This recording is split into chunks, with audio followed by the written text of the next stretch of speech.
The first time I looked at Forge World, and I was like, oh, hey, cool, oh, holy, you guys did what? There's just way too much. You can't keep it all in your head at once. It was so beyond our production capability. We were just like, that's crazy. We can't do that. I couldn't stop the artist who started creating it.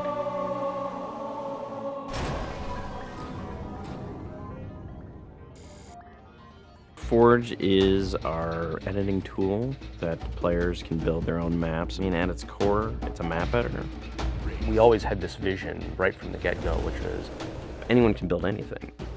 Giving the fans the tools, they can take it and run with it and make it their own. Forge World actually started as 5 separate maps. And I said, wouldn't it be cool if, like, you could play this and go over there, and then play over there if you wanted? And Forge World was born. There were a lot of people telling us that, no, you cannot ship this as one big map. We have this awesome new automatically generated LOD system called impostering that makes objects that are really far away really cheap to draw. We're pushing what we can do with the Forge budget, so that lets us have many more objects up on the screen at once, which lets us put more objects into Forge. Interesting to take the Banshee or Falcon out for a spin in Forge World because it actually takes a while to get from one into the other.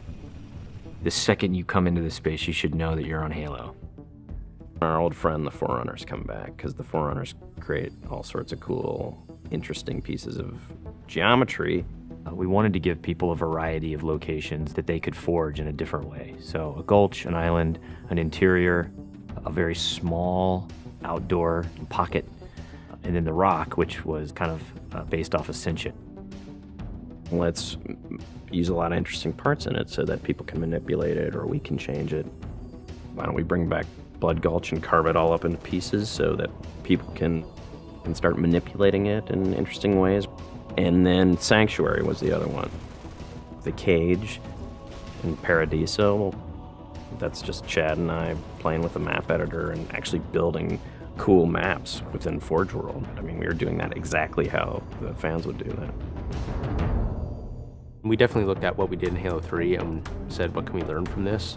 It's one thing to build just a stunning amount of map variants, but like nobody was expecting Forge art, I don't think. Like that was just a completely, whoa, what? The Rube Goldberg machines, yeah, those are everywhere. In Halo 3, it was cool that you could move things around, but it was still kind of clunky. And we're like, we have to make this better. What are some of the tricks that the community is using, and how can we make those not be tricks and just make those be tools? We took that stuff and made it like a real feature. There's normal, phased, and fixed.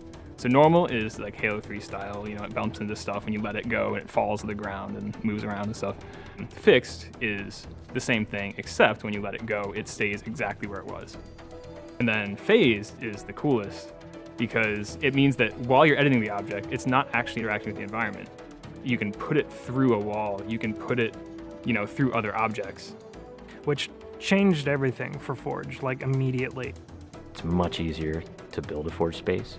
There's snaps and rotates and degrees and units that you can move things. You can be very precise.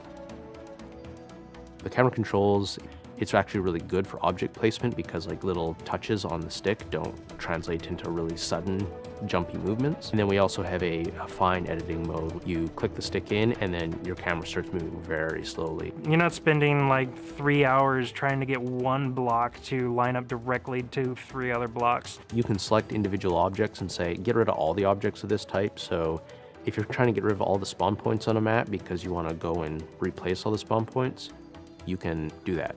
You can do custom colors. You can take these Forge pieces and say, hey, that's blue. So the blue base can truly look like the blue base. Reach's expanded sandbox includes new things like, you know, jetpacks. And if people want to build some sort of 3D map and really make use of the jetpack, they can do that now. Custom game options and Forge go together like peanut butter and jelly. You're able to do things with game types that people might not even expect. My favorite example is King of the Hill, where the warthog is the hill. I'm super excited to see what people do with it when it goes out, because there's so much crazy stuff in there that's amazing. We are shipping maps on the disk that we made in Forge ourselves. So The tools are there. If you have the time and the talent, you can make it. The community is just going to outstrip us and spank us.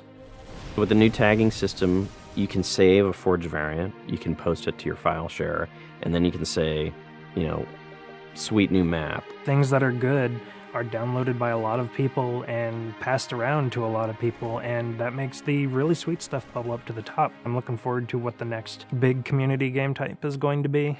We realized that Reach was our swan song to Halo, and what better way to do that than to let people do what we've been doing all along, which is creating new cool maps. It's nice to go out with a bang, and this is a pretty big one.